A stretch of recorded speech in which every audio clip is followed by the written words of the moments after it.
hubungan Indonesia dan Prancis berada di tingkat menurut saya yang terbaik selama ini.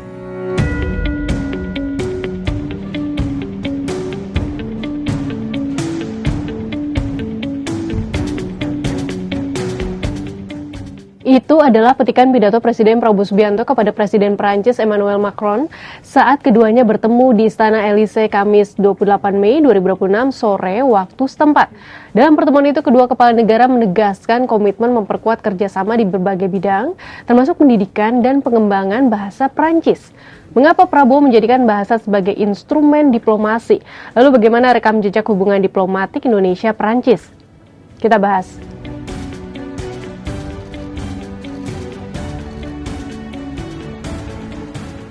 Di bidang pendidikan kita ingin lebih ditingkatkan lagi. Sekarang saya sudah instruksikan bahwa semua tingkatan sekolah-sekolah Indonesia harus belajar bahasa Prancis, melihat perkembangan dunia ke depan. Sebenarnya bukan kali ini saja Presiden Prabowo Subianto menyatakan akan menjadikan bahasa asing sebagai mata pelajaran di sekolah Indonesia. Sebelumnya pada 23 Oktober 2025 saat menjamu Presiden Brasil Luiz Inácio Lula da Silva di Jakarta, Prabowo lebih dulu menginstruksikan agar bahasa Portugis dijadikan mata pelajaran di sekolah. Kedua langkah ini tampaknya dilakukan untuk mempertegas pola diplomasi bahasa yang konsisten digunakan Prabowo. Selain itu, Prancis dinilai sebagai mitra strategis penting bagi Indonesia. Dengan mendorong generasi muda Indonesia memahami bahasa Prancis, diharapkan hambatan budaya dan komunikasi dapat dikurangi sehingga membuka jalan bagi kerjasama yang lebih erat di bidang sains, riset, dan investasi. Di panggung hubungan internasional, bahasa tak sekadar alat untuk saling memahami bahasa, bisa menjadi jembatan budaya, membuka peluang ekonomi, bahkan memperkuat pengaruh politik sebuah negara. Dan Perancis sudah lama memahami hal itu. Selama bertahun-tahun negara ini menjadikan bahasanya bukan hanya identitas nasional, tetapi juga alat diplomasi untuk membangun kedekatan dan memperkuat pengaruhnya di berbagai belahan dunia. Di tengah dinamika itu, dorongan Presiden Prabowo Subianto agar bahasa Prancis dan Portugis diajarkan di sekolah-sekolah bisa dibaca lebih dari sekadar janji di bidang pendidikan. Ada pesan yang lebih besar di baliknya. Penguasaan bahasa dipandang sebagai pintu masuk untuk membuka akses Indonesia ke jejaring kerjasama global yang semakin luas. Bagi Prabowo, kemampuan berbahasa asing bukan hanya soal kemampuan akademik, tetapi juga bekal untuk bersaing di pasar kerja internasional. Karena itu, ia berulang kali menekankan pentingnya memperluas pengajaran bahasa asing di sekolah-sekolah. Tujuannya jelas, menyiapkan sumber daya manusia Indonesia agar mampu menjawab kebutuhan tenaga kerja global. Pesan serupa juga disampaikan Prabowo dalam sidang Kabinet Paripurna pada Oktober tahun lalu. Saat itu ia menegaskan bahwa pengajaran bahasa asing perlu diperkuat seiring semakin besarnya peluang dan kebutuhan tenaga kerja Indonesia di luar negeri.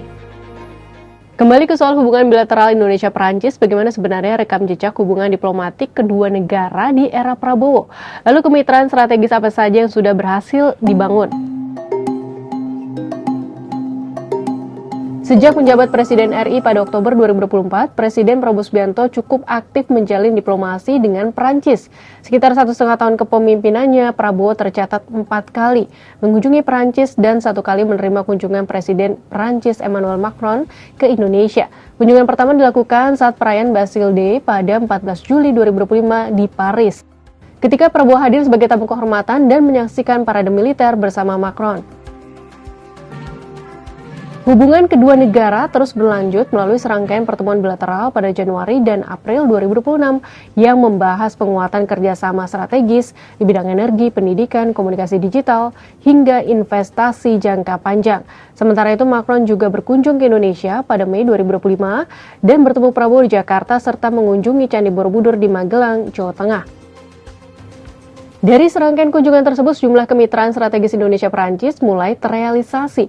Di bidang pertahanan dan keamanan, Indonesia mendatangkan sejumlah jet tempur Rafale dari Prancis yang akan diperkuat dengan program pelatihan dan kerjasama di tingkat operasional. Latihan gabungan militer kedua negara juga akan diperbanyak, beberapa di antaranya dijadwalkan berlangsung pada September 2026. Di bidang ekonomi, kedua negara akan memperkuat perdagangan dan investasi.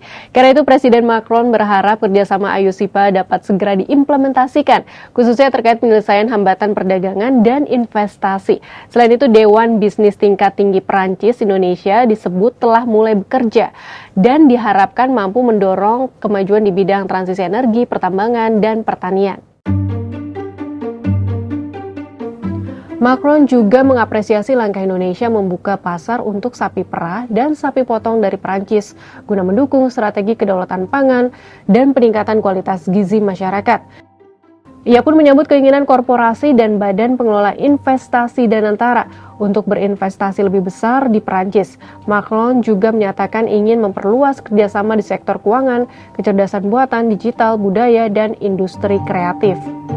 Sahabat Kompas, harapannya intensitas pertemuan Prabowo dan Macron ini bukan sekadar diplomasi simbolik.